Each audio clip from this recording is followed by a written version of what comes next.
Hello everyone.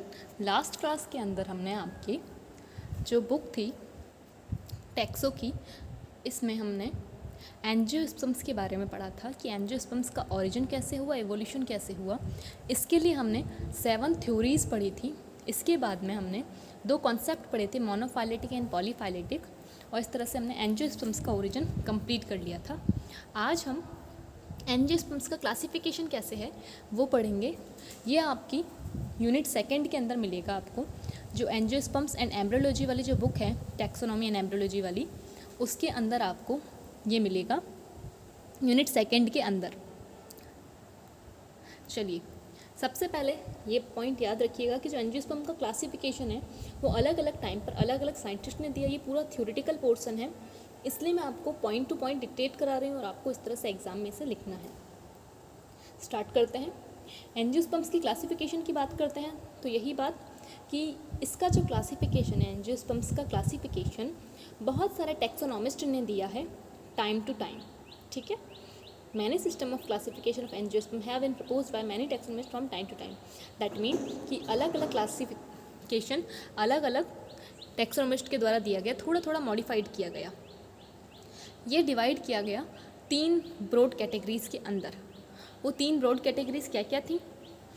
First artificial system, ये second natural system and third phylogenetic system. नाम से पता करते हैं। फर्स्ट जो है आर्टिफिशियल सिस्टम, ये सुपरफिशियल फीचर्स पे डिपेंडेंट है। सुपरफिशियल फीचर का मतलब ये जनरली मॉर्फोलॉजिक जो करेक्टर होते हैं प्लांट्स की, उनको इसमें लिया गया था। जो भी ऊपर ऊपर से करेक्टर देख सकते थे, मॉर्फोलॉजी जिनकी देख सकते थे, उनको देखा गया और उनके बेसिस पे आर्टिफिशियल सिस्टम को बना दिया गया। सेकंड है नेचुरल सिस्टम। नेचुरल सिस्टम के अंदर 2 प्लांट के बीच में रिलेशनशिप को ध्यान रखा गया। फाइलोजेनेटिक सिस्टम के अंदर इवोल्यूशनरी एंड जेनेटिक रिलेशनशिप दोनों को मेंशन किया गया। तो यहाँ पर तीनों का याद रखिएगा क्या क्या किया गया। आर्टिफिशियल सिस्टम में सुपरफिशियल फीचर्स को लिया गया, यानी कि मॉर्फोलॉजिकल करेक्टर को। नेचुरल सिस्टम में रिलेशनशिप्स को ध्यान रखा गया, सिंपल सा कि एक प्लांट दूसरे से किस तरह से डिफरेंट है। फाइलोजेनेटिक में इवोल्यूशन, फाइलोजेनिक का मतलब ही होता है उसका इवोल्यूशन पता करना कि उसका एंसेस्टर कौन था, उसका पूर्वज कौन था, उसकी संतानें कौन है, डिसेंडेंट कौन है। तो हम इसमें आर्टिफिशियल, नेचुरल एंड फाइलोजेनेटिक तीनों को पढ़ेंगे। आपके कोर्स में जो स्पेसिफिकली मेंशन है वो बेंथम एंड हुकर का है। पहले आपके कोर्स में मेंशन है एंजियोस्पर्म का classification broadly, and then Bentham and Hooker का आपको पूरा क्लासिफिकेशन पढ़ना है कि उन्होंने क्या क्या साइलेंट फीचर दिए से, क्या क्या मेरिट्स हैं, क्या क्या डीमेरिट्स हैं। तो पहले हम आर्टिफिशियल सिस्टम के बारे में पढ़ते हैं। जो बेंथम एंड हुकर का है वो नेचुरल सिस्टम के अंदर आता है, उसे हम अलग से पढ़ लेंगे। चलिए स्टार्ट करते हैं। आर्टिफिशियल सिस्टम मॉर्फोलॉजिक करेक्टर्स पे बेस्ड है। जैसा कि मैंने आपको बताया कि इसमें सुपरफिशियली लिया गया। कैसे? याद रखिएगा, सुपरफिशियली करेक्टर्स को लिया गया है। दैट इज़ कि उनकी मॉर्फोलॉजी कैसी है, उनके अंदर फ्लावर कैसे आ रहे हैं, कितने नंबर में आ रहे हैं, ट्विक कैसी है, हैबिट कैसी है उनकी, सब से हर्ब से ट्रीज़ हैं, क्या है। चलिए एक एक क्लासिफिकेशन को देखते जाते हैं कि किस साइंटिस्ट ने कौन से कैरेक्टर को लिया और किस तरह से क्लासिफिकेशन दिया। फर्स्ट ऑफ ऑल थियोफ्रास्टस, नाम सुना होगा थियोफ्रास्टस का। इन्होंने 370 से 285 बिलियन करोड़, ठीक है, जो ये BC में इन्होंने साइंटिस्ट ने क्या करा, ये ग्रीक फिलोसोफर थे। ये ना याद रखो तो भी ठीक है, सिर्फ ये याद रखना कि सबसे पहले आर्टिफिशियल सिस्टम को थियोफ्रास्टस ने दिया। ये एक ग्रीक फिलोसोफर थे। इन्होंने जो इनकी बुक थी हिस्टोरिया प्लांटेरम, कौन सी बुक? Historia plantarum. इसमें 480 प्लांट्स को 4 ग्रुप्स के अंदर डिवाइड किया। क्या किया थियोफ्रास्टस ने? अपनी बुक, क्योंकि क्लासिफिकेशन कहीं ना कहीं तो इनको बताना पड़ेगा ना, तो उन्होंने एक बुक पब्लिश की जिसका नाम था हिस्टोरम प्लांटेरम। इनमें इन्होंने जितने प्लांट थे एंजियोस्पर्म्स के 480 प्लांट्स थे टोटल, इनको उन्होंने 4 ग्रुप्स में डिवाइड कर दिया, जो कि इतना पुराना है। ये क्लासिफिकेशन सबसे पुराना, मतलब ये इतना पुराना क्लासिफिकेशन है, 370 से 285 बिलियन। इसमें इन्होंने क्या करा, क्या करेक्टर लिए 4 ग्रुप के लिए? इन्होंने इसकी हैबिट के बेसिस पे, हैबिट का मतलब किस तरह का स्वभाव है उसका। हर्ब है, यानी कि बिल्कुल हर्ब में वो प्लांट आते हैं जिनके पास में वुडी स्टेम नहीं होता है, छोटे छोटे से, जिन्हें आप कहते हैं घास टाइप के जो प्लांट आते हैं, जो छोटे छोटे प्लांट होते हैं, ग्रीनियस होते हैं नेचर में। अंडर सर्ब है या श्रब है, मतलब जिसके पास में घास टाइप में हो, मतलब ग्रीन पार्ट भी हो और वुडी पार्ट भी हो। देखिए हर्ब के अंदर सिर्फ और सिर्फ ग्रीन पार्ट आता है, अंडर सर्ब के अंदर दोनों के करेक्टर आएंगे, हर्ब के भी और सर्ब के भी दोनों पार्ट होंगे। और सर्ब में वो आते हैं जिनके पास में वुडी पार्ट हो, लाइक लाइन्स वगैरह, यानी कि जो लताएं वगैरह होती हैं, बेल वगैरह, वो सब आएंगे। एंड ट्रीज़ के अंदर पेड़ आते हैं। तो ये जो herbs, under shrubs and shrubs and trees, इनको हम जब यूनिट फर्स्ट पढ़ेंगे तब अच्छे से एक बार क्लियर कर लेंगे कि क्या किसके अंदर आ रहा है। आप सिर्फ यहाँ पे ये ध्यान रखिएगा कि थियोफ्रास्टस ने हिस्टोरम प्लांटेरम में सबसे पहले इन्होंने क्लासिफिकेशन दिया, इतना पुराना। और इन्होंने क्या करा कि जो हैबिट थी प्लांट की, उसके बेसिस पे कि वो हर्ब है या अंडर श्रब है या श्रब है या ट्री है, उसकी बेसिस पे 480 प्लांट को 4 ग्रुप्स में डिवाइड कर दिया। ठीक है। सेकंड आए ऑटो बर्फेंस। ये भी एक साइंटिस्ट थे। बर्फेंस ने इतने पुराना, मतलब इनके बाद में इन्होंने दिया। इन्होंने क्या कहा, इन्होंने कहा कि परफेक्ट और इम्परफेक्ट को लिया बेसिस। परफेक्ट और इम्परफेक्ट कैसे, कि अगर फ्लावर प्रेजेंस है तो वो परफेक्ट हुआ, और अगर एब्सेंट है तो वो इम्परफेक्ट हुआ। उसकी बेसिस पे बर्फेल्स ने एंजियोस्पर्म्स को डिवाइड किया। और ये जो पहले साइंटिस्ट थे या टैक्सोनॉमिस्ट थे, इन्होंने प्लांट को परफेक्टी एंड इम्परफेक्टी में डिवाइड किया है। क्या इन्होंने करेक्टर लिया, इन्होंने अब उनका मॉर्फोलॉजी देखी, मतलब उनका हैबिट से अलग चीज़ देखी कि वो किस तरह का फ्लारेंस शो कर रहे हैं। फ्लावर है तो परफेक्टी, एंड नहीं है तो इम्परफेक्टी में रख दिया। इसके बाद जो थर्ड साइंटिस्ट आए, इनका नाम था एंड्रस कैल्साप्लिनो। ठीक है। ये जो एंड्रस साइंटिस्ट थे, इन्होंने क्या किया, ये एक इटालियन साइंटिस्ट थे। ठीक है। बॉटनिस्ट भी थे और फिजिशियन भी थे। इनकी बुक थी डी प्लांट। इनमें इन्होंने 1500 प्लांट को हैबिट की बेसिस पे डिवाइड किया। देखिए पॉइंट यहाँ पे याद रखिएगा, कुछ कुछ पॉइंट, जैसे कि जो फर्स्ट साइंटिस्ट हैं थियोफ्रास्टस। थियोफ्रास्टस ने भी क्या किया है, थियोफ्रास्टस ने भी, ये एक ग्रीक साइंटिस्ट है। थियोफ्रास्टस कौन सा साइंटिस्ट है, ग्रीक फिलोसोफर है। इन्होंने इनकी जो बुक थी हिस्टोरा प्लांटेरम में डिवाइड किया है 480 प्लांट को, सिर्फ और सिर्फ 480 प्लांट को 4 ग्रुप्स के अंदर है, herbs, under shrubs and trees. ठीक है। दूसरे जो है एंडेरिया, इन्होंने भी हैबिट को ही यूज़ किया, सेम करेक्टर यूज़ किया, करेक्टर सेम यूज़ किया, हैबिट, और इसमें भी इन्होंने हर्ब्स एंड ट्रीज को ही लिया। ठीक है। याद रखिएगा 1500 प्लांट को हैबिट ली, सिर्फ हर्ब है या ट्री है। यहाँ पे इन्होंने 4 कैटेगरी में डिवाइड किया, herb, under shrub and trees. इन्होंने यहाँ पे इनको 1500 प्लांट को पहले 2 मेजर एंड फिर उन्हें सब डिवाइडेड कर दिया on the basis of fruit and seeds which they produced. Simple सी चीज़, इसे आप ऐसे समझ लीजिए कि जो थियोफ्रास्टस थे, देखिएगा एक सेकंड, जो थियोफ्रास्टस थे, इन्होंने क्या किया, थियोफ्रास्टस ने 480 प्लांट को डिवाइड किया है 4 कैटेगरीज के अंदर, हर्ब, अंडर श्रब और ट्री। ठीक है। ये चारों ही मेजर कैटेगरी थी। कैसी थी चारों कैटेगरी, मेजर। इसके बाद जो एंड्रे आए, इन्होंने 1500 प्लांट्स को डिवाइड किया। कितनी कैटेगरी के अंदर, 2 मेजर कैटेगरी, हर्ब है या ट्री है। ठीक है। इसके बाद हर्ब एंड ट्री को भी सब डिवाइडेड कर दिया। सब डिवाइडेड किसके बेसिस पे, करेक्टर क्या लिया, इनके अंदर फ्रूट किस तरह का प्रोड्यूस हो रहा है, फ्लावर किस तरह का प्रोड्यूस हो रहा है, फ्लावर एंड फ्रूट को बेस माना, और उसके बेसिस पे हर्ब एंड ट्री को सब डिवाइड किया। एज लाइक हम एक सिंपल सा एग्जाम्पल लेके चलते हैं, मतलब उसे सिर्फ समझाने के लिए, कि मान लेते हैं कि एक के अंदर फ्रूट एब्सेंट था तो उसे हर्ब में अलग कैटेगरी के अंदर रखा, और एक के अंदर फ्रूट प्रेजेंट था लेकिन वो बहुत माइन्यूट था, उसे अलग रखा। ट्रीज़ के अंदर भी फ्रूट था लेकिन उसके ऊपर सेल वॉल जो उसकी पेरिकार्प होती वो नहीं थी और एक के अंदर पेरिकार्प थी तो उसे अलग रखा।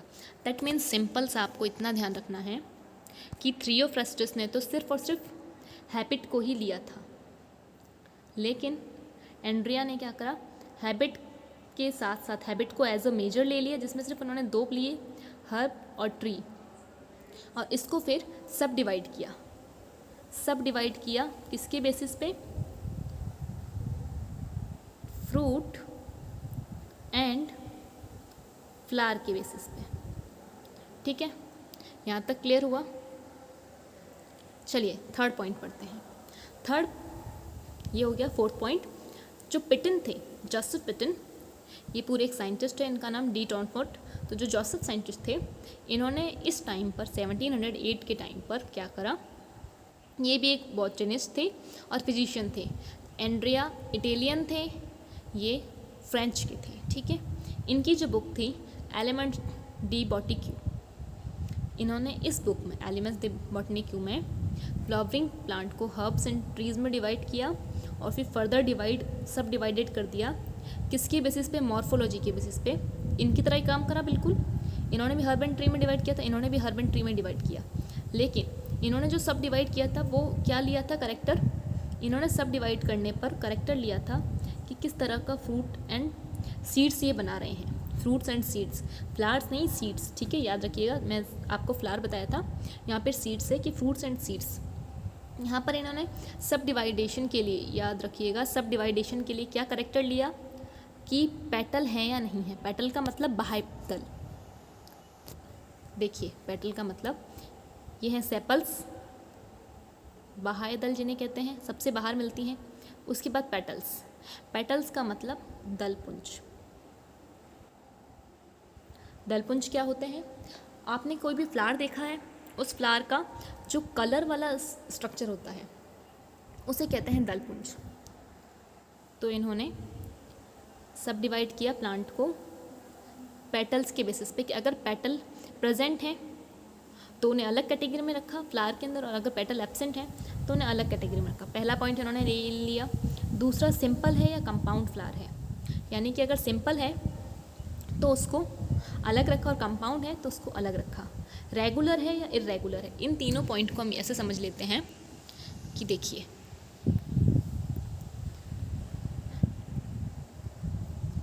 जो जोसेफ थे ये भी क्या थे, बॉटनिस्ट एंड फिजिशियन। कैसे, फ्रेंच। इन्होंने भी एंड्रिया की तरह ही करेक्टर लिया, पहले तो इसको डिवाइड किया हर्ब एंड ट्री में, फिर सब डिवाइड किया, हर्ब एंड ट्री में डिवाइड कर दिया। मेजर तो इसको लिया, फिर इनको सब डिवाइड किया। सब डिवाइड किस बेसिस पे किया, सब डिवाइड करने के लिए इन्होंने पहला पॉइंट लिया, ट्री और हर्ब दोनों को किया कि पेटल्स प्रेजेंट हैं या नहीं। पेटल्स का मतलब बाहर, दलपुंज, दलपुंज प्रेजेंट हैं या नहीं। जो बाह्यदल होते हैं वो ग्रीन कलर के होते हैं, पेटल्स होती हैं कलरफुल होती हैं। प्रेजेंट है तो उन्हें अलग रखा, एब्सेंट है तो उन्हें अलग रखा। सेकंड, फ्लावर सिंपल टाइप का है या कॉम्प्लेक्स है, या फिर कह सकते हो कंपाउंड। सिंपल का मतलब उसके पास में पेटल्स, सेपल्स ये सारे प्रेजेंट है, और कंपाउंड का मतलब थोड़ा सा कॉम्प्लेक्स टाइप का है। थर्ड पॉइंट में इन्होंने लिया कि जो फ्लावर है वो रेगुलर है या इरेगुलर है। क्या मतलब हुआ तीनों का, जैसे कि पेटल्स का तो आपको पता चल गया, पेटल्स में दलपुंज,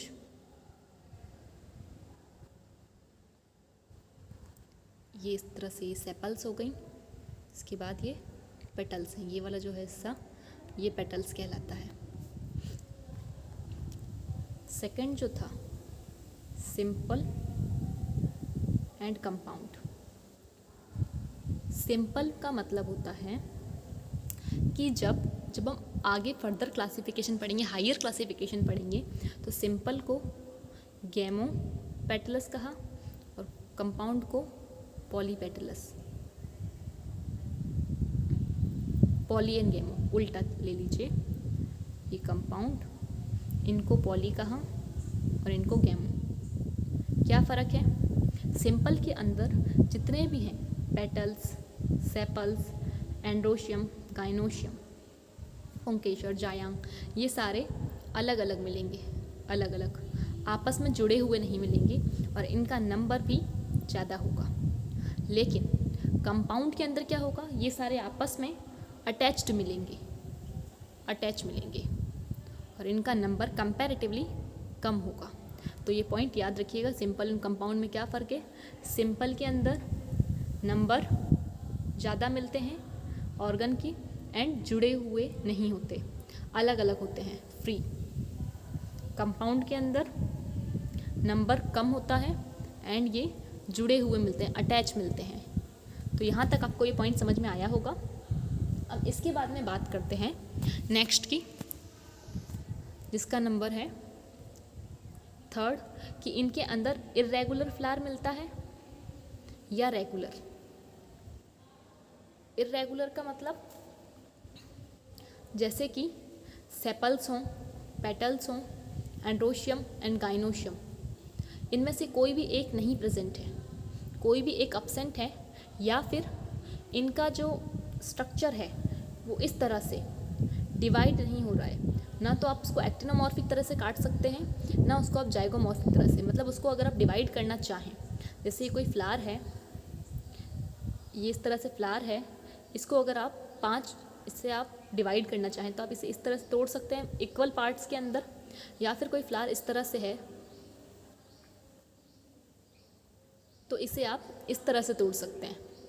लेकिन कोई फ्लावर ऐसा है तो इसे आप जब तोड़ेंगे तो ये इक्वली नहीं टूटेगा, तो इस कारण से इसे इरेगुलर में रखा कि इरेगुलर के पास में सेपल्स, पेटल्स और gynoecium, androecium, sepals, petals, gynoecium, androecium में से या तो कोई एब्सेंट हो या फिर इनका जो क्लीवेज है वो ढंग से ना हो।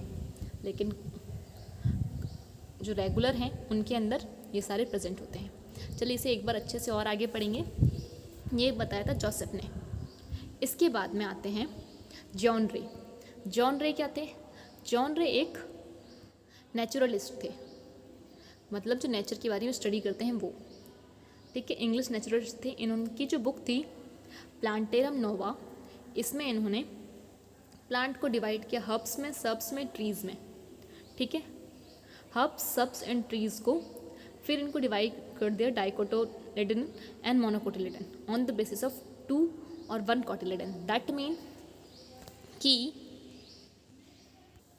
अभी तक जितने भी प्लांट को हम हर्ब्स में, सब्स में, ट्रीज़ में डिवाइड कर रहे थे, जैसे कि एरबिया ने herbs, subs, under subs and tree में डिवाइड किया था, जोसेफ ने हर्ब्स एंड ट्री लिया, तो इनको इन्होंने क्या करा, जो हर्ब्स, सब्स एंड ट्री थे, इस पूरे ही इसमें ना डिवाइड करती हो, उनको डाइकोटिलेडन्स एंड मोनोकोटिलेडन्स में डिवाइड किया सबसे पहले जॉन रे ने। यहाँ से थोड़ा सा अलग चेंज आया कि जिनके अंदर एक कोटिलेडन था। कोटिलेडन जब सीड बनता है तो उसके अंदर 2 कोटिलेडन बनते हैं, इस तरह से सीड बनता है तो उसके पास 2 कोटिलेडन होते हैं। तो जिसके पास में 2 कोटिलेडन थे, ये जो छोटे छोटे सीड्स हैं, आप इमली का बीज देखिए, वो जब ग्रोथ करता है तो उसके पास इस तरह से 2 कोटिलेडन होते हैं, radical, plumule, radical, cotyledons, epicotyl, hypocotyl, hypocotyl, epicotyl. तो जिनके पास 2 थे उनको तो रख दिया डाइकोटिलेडन में, और जिनके पास 1 था उसको रख दिया मोनोकोटिलेडन में। जैसा कि अभी के टाइम पे हम पढ़ते हैं डाइकोट्स एंड मोनोकोट्स। डाइकोट्स में जिनके पास 2 कोटिलेडन होते हैं और मोनोकोट्स जिनके पास 1 होते हैं, जिसमें कि डाइकोट्स में हम लेते हैं जितने भी पल्सेस वगैरह हैं उनको, और मोनोकोट्स में हम लेते हैं मेज, वीट, इन सबको, राइस। तो यहाँ तक क्लियर हुआ। इन्होंने सबसे पहले इन्हें ब्रॉडली डिवाइड किया। इसके बाद आए कैरोलस लीनियस, जिन्हें कार्ल लिनियस भी कहते हैं। ये क्या थे? ये स्वीडिश नेचुरलिस्ट थे। ये इंग्लिश नेचुरलिस्ट थे, ये स्वीडिश नेचुरलिस्ट थे। इनकी बुक थी स्पीसीज प्लांटेरम। इनकी बुक क्या थी? प्लांटेरम नोवा। इनकी बुक थी स्पीसीज प्लांटेरम। इन्होंने क्या करा? 7300 स्पीसीज को 24 क्लासेस के अंदर डिवाइड किया। बेसिस क्या रखा? बेसिस रखा number, union and length of स्टेमन। याद रखिएगा ये पॉइंट्स, देखिए याद रखिएगा। कैरोलस लिनियस, जिनका आप नाम बहुत ज़्यादा सुनते हैं, उन्होंने इनकी जो बुक थी स्पीसीज प्लांटेरम, इसमें 7300 स्पीसीज थी जो प्लांट की, उनको 24 क्लासेस में डिवाइड किया। बेसिस क्या रखा? बेसिस में इन्होंने रखा कि इनका जो नंबर है स्टेमन का मतलब पुंकेसर, उनका नंबर, उनकी लेंथ और उनका यूनियन, यानी कि फ्यूज्ड हैं या डिफरेंट हैं। स्टेमन का मतलब पुंकेसर, जो इस तरह से आप बनाते हैं एंथर, ये इनका नंबर कितना था, ये जुड़े हुए थे या नहीं, इनका यूनियन एंड इनकी लेंथ। इस बेसिस पे इन्हें डिवाइड किया। जैसे कि एग्जाम्पल के लिए दे रखा है कि मॉन्ड्रेनिया, ये एक एग्जाम्पल है। इसमें इसके पास सिर्फ एक स्टेमन था। डायएंड्रा में 2 स्टेमन थे, ट्राइएंड्रा में 3 स्टेमन थे, इस तरह से। पॉलीएंड्रा में 20 से ज़्यादा स्टेमन थे। अब ये जो सिस्टम था, इसमें जो करेक्टर लिया गया था वो कैसा लिया गया था? सेक्चुअल करेक्टर, क्योंकि एंथर कैसे होते हैं? रिप्रोडक्शन में पार्ट लेते हैं। एंथर जो है वो रिप्रोडक्टिव ऑर्गन है, तो इसलिए इसे सेक्चुअल सिस्टम ऑफ क्लासिफिकेशन भी कहते हैं। याद रखिएगा, अगर कभी क्वेश्चन आता है एग्जाम में कि सेक्चुअल सिस्टम ऑफ क्लासिफिकेशन किसने दिया था, तो कैरोलस लिनियस ने दिया था। क्यों? क्योंकि इन्होंने कौन सा करेक्टर लिया है? इन्होंने जो करेक्टर लिया है वो इन्होंने स्टेमन के नंबर, उनकी लेंथ और उनका आपस में जुड़े हुए हैं या फ्री हैं, उसके बेसिस पे इन्होंने लिया है। तो ये ध्यान रखिएगा, कैरोलस लिनियस का एक तो, और एक ये जॉन रे का, कि सबसे पहले इन्होंने डाइकोटिलिडन एंड मोनोकोटिलिडन वर्ब का यूज़ किया था प्लांटेरम नोवा के अंदर, जो कि एक इंग्लिश नेचुरलिस्ट थे। ठीक है, ये 2 पॉइंट इसके अंदर ध्यान रखिएगा, आर्टिफिशियल सिस्टम के अंदर। और सबसे पहले जो क्लासिफिकेशन दिया था थ्रियोफ्रस्टस ने दिया था। सिंपल सा प्लांट को हर्ब्स, अंडरसर्ब्स, श्रब्स एंड ट्रीज में डिवाइड कर दिया था। तो जो मैंने आपको बोला है उन्हें ध्यान रखिएगा। चलिए, यहाँ तक पॉइंट समझ में आया। अब आगे का हम नेक्स्ट क्लास के अंदर देखेंगे। कोई डाउट हो तो पूछ लीजिएगा। इस तरह से आपका आर्टिफिशियल सिस्टम तो कंप्लीट होता है। चलिए नेक्स्ट क्लास में मिलते हैं। टिल देन लर्न करते रहिए। Thank you.